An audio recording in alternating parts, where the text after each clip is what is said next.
Oi pessoal, esse é o primeiro vídeo do canal do Nerdolocos e nós vamos falar de simbionte.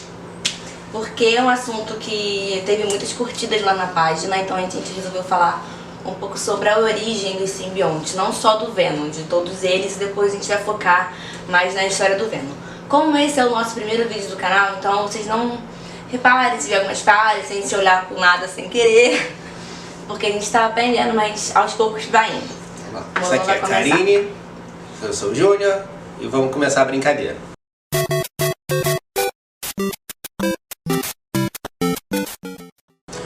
Bom, começar com a origem, né, de onde surgiram os simbiontes. No início lá do universo, onde tudo era trevas, tinha um ser, né, conhecido como Knu. Ele vivia quietinho na dele, nas sombras e tal, até que os... fugiu o nome. É os gigantes que... Celestiais? Boa, garota. Até que os celestiais chegaram na região e começaram a construir várias coisas. Ele ficou puto, matou um dos celestiais, conseguiu cortar a cabeça dele fora e usou a energia que tinha dentro do corpo, dentro dessa cabeça, para formar o primeiro simbionte. Então esse cara, esse Knu, virou o deus simbionte, porque criou todos os outros. Isso, foi de onde a raça toda surgiu, foi desse primeiro processo. Ele fez um tipo de forja dentro dessa cabeça do celestial. É aquela cabeça que aparece no filme do Guardiões da Galáxia? É o que todo mundo acredita, que lá o lugar nenhum, que é uma cabeça gigante, seria a cabeça desse celestial, mas nada confirmado ainda. Provavelmente é. Especulações das Não é tão fácil matar um celestial, então deve ser o único. Foi feito tipo uma forja lá. E ele, o simbionte, a fraqueza dele é o fogo e é o som, é justamente por causa dessa criação, tá? O Knu, ele fez uma espada, né? Aí a martelada, o som do martelo é por causa disso, o dano do som, e o fogo da forja, que ele tem o medo do fogo.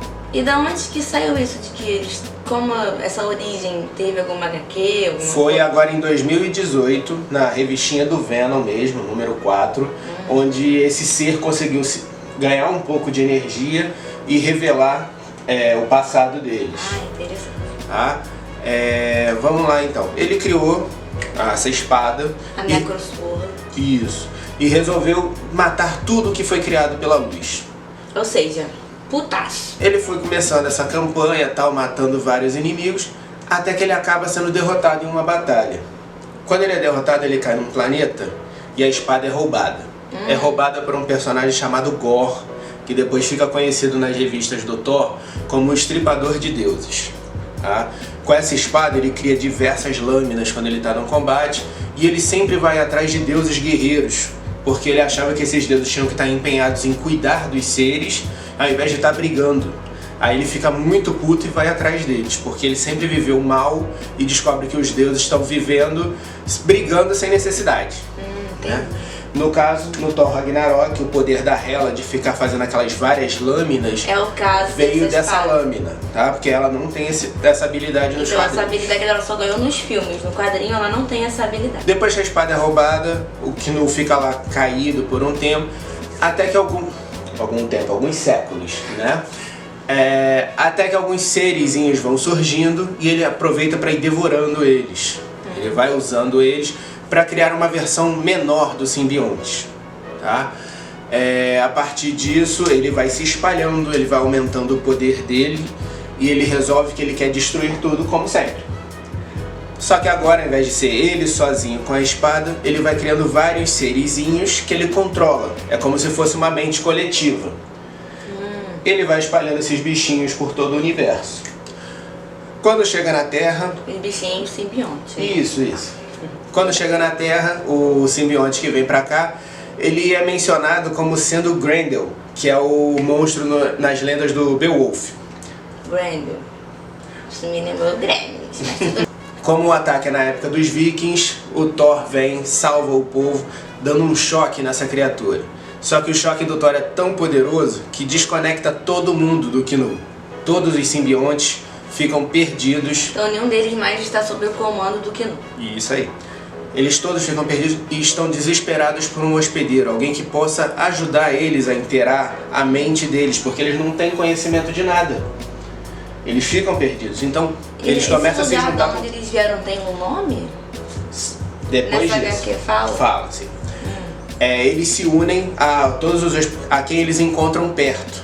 Então eles passam a ter uma mente diferente, passam a pensar em honra, dignidade, prosperidade. E outros ficam corrompidos. Sim, cada um dependendo da pessoa com quem eles se unem.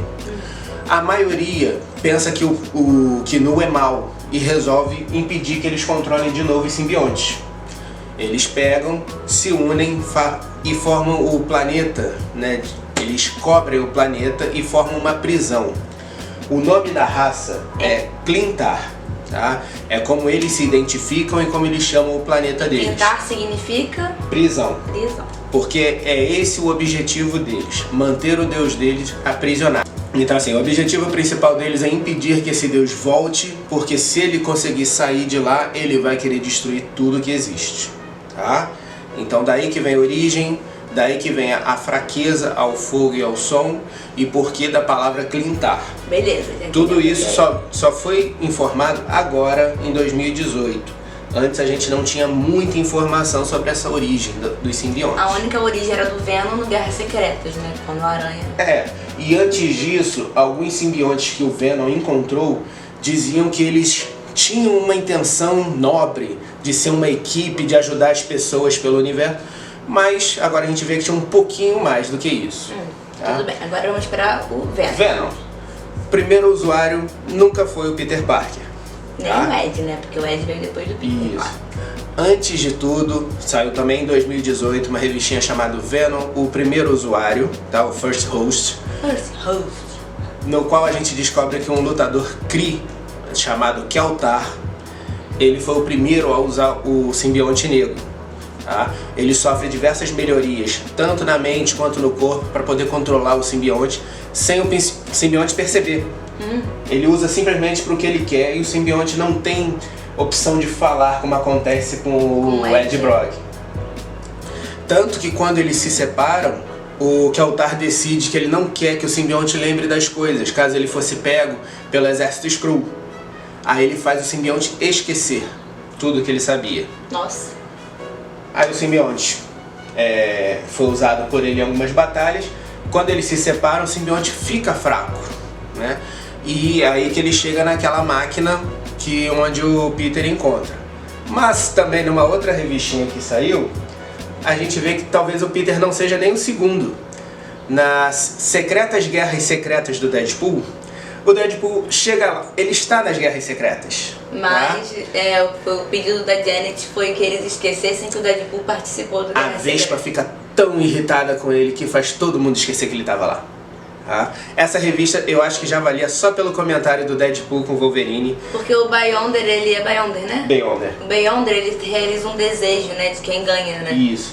Aí a Janet pede pra todo mundo esquecer que o Deadpool participou das guerras. Mas isso não é no Guerras Secretas, é no Guerras... Não, é uma revista só do Deadpool. Como é que é o nome? As Secretas Guerras Secretas do Deadpool. Aí. Nessa historinha, então, tem uma cena muito engraçada dele com o Wolverine, no qual o Deadpool acabou de falar que ia matar todos os vilões e todo mundo ficou olhando feio pra ele.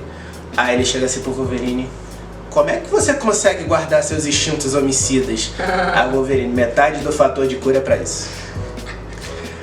Mas aí ele chega lá na fatídica sala, onde tem a máquina pra trocar de roupa. Fatídica? Aonde tem a máquina para trocar de roupa e a máquina aonde está o simbionte. E vai o Deadpool mexendo no simbionte. Ele experimenta várias formas diferentes de vestir, inclusive uma parecida com a que o Homem-Aranha acaba ficando. A gente podia fazer o resumo dessa depois lá na página. Sim, sim. Ia gostar. Vamos terminar o Guerra Secreta e vamos. Aí o simbionte não consegue entender a mente do Deadpool. Ele desiste. Ele prefere ficar lá fraco na máquina do que ter um hospedeiro louco. O simbionte fala: Deadpool, vá tomar. Ele simplesmente desiste, volta lá pra maquininha e fica esperando até o Peter encontrar. Deadpool, um cara tão tranquilo, por que ele é tão incompreendido, né? Não é fácil, não. Na vez que o Xavier tentou mexer na mente dele, o Xavier ficou com morte cerebral. Tem coisa ali dentro que não é pra ninguém ver. Ok. Aí o Peter, quando chega na máquina, ele tinha visto há pouco a Mulher-Aranha, né, lutando, tal, mostrando mais força do que ele, tal. Ele fica impressionado com ela. Então o simbionte, assim que veste o Peter, bota um visual muito parecido com o dela. porque é o que ele quer, é o que ele quer ser. O simbionte, a principal função dele é sempre ser o melhor pro hospedeiro. Melhorar o hospedeiro. Tá? Se ele for usado por um cara forte, ele vai aumentar a força. Se ele for usado por um cara veloz, vai aumentar a velocidade. Se ele for usado por um psicopata, ele vai ser psicopata. Nós temos depois, vamos falar do Carnificina, que quando o Cletus usa o simbionte, ele vira lâmina para todo lado. Por causa dessa tendência homicida dele de gostar de usar facas. Voltando. Então o Homem-Aranha fica mais rápido, mais forte.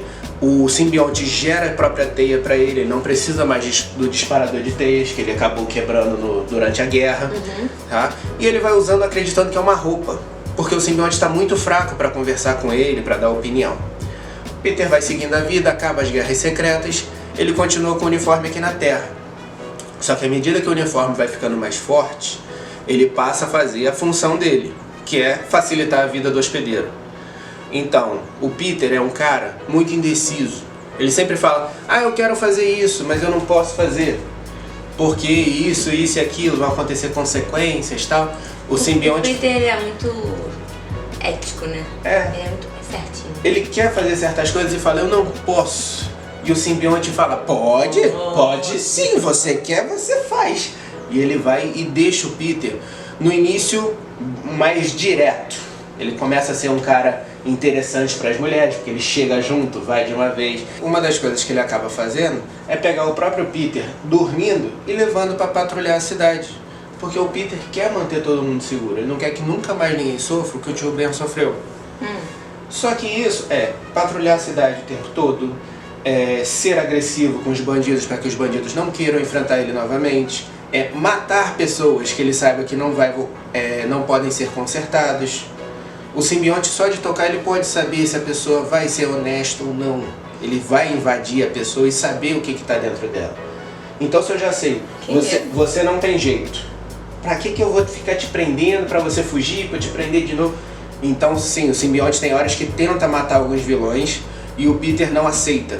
É quando ele descobre, junto com a ajuda do Reed Richards, que a roupa tá viva, que tem opinião própria, mas não percebe que ela só quer ajudá-lo. Ele não aceita que é ele o errado. Acaba que ele se separa do simbionte, tá? Lá na igreja mesmo, né? Isso. Ele, quando descobre a fraqueza do som do simbionte, que o Reed usou uma arma para separar os dois, ele precisa do simbionte mais uma vez, usa, mas fica achando que vai ser a última vez, que eles não conseguem mais se separar. Peter acaba indo numa igreja durante uma briga com um vilão e o sino da igreja separa os dois. Só que quase mata os dois, né? A separação é muito dolorida para as duas partes, tanto que o simbionte passa dias escondido dentro da igreja. No filme do Homem-Aranha 3, algumas representações em desenho dão a impressão de que é no mesmo dia, na mesma hora, que o Ed estaria lá embaixo na igreja. Mas já foi mostrado num outro quadrinho, tá? Que não é o caso. O simbionte passou um tempo, o Ed chegou a visitar a igreja antes de ser absorvido pelo Venom e ele já estava lá, tá? Tem uma outra revistinha que é mostrando só o passado do Ed. Como ele era na infância, como ele aprendeu a mentir para sempre passar mais fácil para as pessoas. Ele era muito repórter de fake news, né? Isso, ele ganhou fama inventando histórias sobre o Devorador de Pecados. Aí o Homem-Aranha admitiu ele. Acabou com toda a carreira do Ed. O Ed ficou com ódio mortal do Homem-Aranha. Se eu não me engano, ele descobre que tá com câncer. Ele perdeu a esposa também. Porque ela sabe que ele tá mentindo e inclusive botou ela em risco, porque o Devorador de Pecados fica de olho nela por causa de tudo isso. Se eu não me engano, ele tava com câncer, logo depois ele descobre.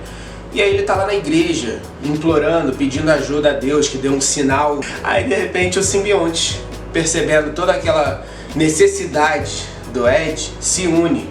E quando eles se unem, eles têm uma coisa em comum, que é o ódio pelo Homem-Aranha. E os dois passam a correr atrás do Peter. Mas o objetivo do Venom é sempre voltar pro Homem-Aranha, né? O Ed que não sabe. O simbionte em nenhum momento odeia o Peter. Ele tá revoltado por ter sido abandonado, mas ele já identificou o Peter como sendo o hospedeiro perfeito. Tanto é um hospedeiro perfeito que o Venom aderiu todas as habilidades do Homem-Aranha. Ele tem a teia, até hoje, mesmo sendo o Ed, mesmo sendo outras pessoas usando, ele manteve isso. E manteve o símbolo também. Sim, a teia, escalar paredes, O Homem-Aranha não... O próprio Homem-Aranha identifica que o Venom é bom pra ele. Tanto que o sentido aranha não funciona mais com ele. Sabe? Eles ficaram numa união tão perfeita que o Peter enxerga aquilo como parte dele. Mesmo ele não aceitando. Então quando o Venom tá chegando, o sentido aranha dele não avisa. Funciona. E isso passou anos. E o sentido aranha continua não pegando o Venom. Meu Deus, que merda! Ou seja, se o simbionte quisesse matar o Peter, já tinha matado há muito tempo. Putz. Mas não é o que ele quer. Tanto que a primeira vez que eles Me lutam... lembro aquele quadro, Te Quero de Volta. Que quando eles lutam logo no início, tá? O jeito que o Homem-Aranha encontra pra derrotar é dizendo pro simbionte que quer ele de volta. E o simbionte abandona o Ed na hora. Derrota facilmente o Ed e depois prende o simbionte. E tá resolvida a situação. Só que não, né? Só que não. Todo mundo achou inclusive que o simbionte tinha morrido. Porque ele ficou sem hospedeiro ali, muito fraco. Mas ele encontra forças para se recuperar. Quando ele se recupera, o Ed estava na cadeia, dividindo cela com o Cletus. Tá? O simbionte vai lá buscar. Nesse recuperar... Vai lá buscar o Ed. Nesse se recuperar, o simbionte estava já gerando uma cria. E o parceiro de cela do Ed, o Cletus, era um psicopata. Né? Esse simbionte novo se une ao Cletus. Carnage. Mas é uma ligação curiosa, é diferente da do Venom com o Ed Brock. Ele não entra pela pele normalmente como o Venom. Ele entra sangue, né? por uma ferida. O simbionte se une não ao Cletus, mas ao sangue do Cletus. Piorou, meu. Piorou. Sim, você não consegue separar os dois sem quase matar o Cletus. Ele não se transforma a hora que ele quer, ele precisa se cortar para o simbionte conseguir sair da pele dele. E como a gente falou, como ele tem essa vontade de assassina, de cortar as pessoas e tal, o simbionte dele pega esse formato de lâminas. Ele tá muito sempre... legal, é o meu simbionte preferido, é o Carnage. Ele tá sempre nessa forma agressiva de querer cortar. Inclusive até os dentes conseguem ser mais afiados do que o do Venom. Nossa, eu acho muito maneiro o Carnage. Pra mim é o melhor. Você gosta mais do Venom, né? Eu gosto mais do Venom. O Carnage é o melhor. Sabe um detalhe curioso do Venom? Sabe aquela babinha verde dele? Sabe o que é aquilo? Babinha. São as sobras das pessoas que ele come. É o jeito que ele tem de se livrar do que ele não é útil. Mas assim, focando mais no Venom, ele foi um dos caras que mais teve usuários durante todo o processo na Marvel. Sem contar Deadpool, o Ed e o Homem-Aranha, ele já passou pelo Flash Thompson, que virou o Agente Venom, passou pelos Guardiões da Galáxia, a série Venomize, que saiu recentemente, ele acabou passando por quase todo mundo da Marvel. Ou seja, o Venom é rodadão. Enquanto que outros simbiontes são mais fixos, como no caso do Cletus e o Carnificina.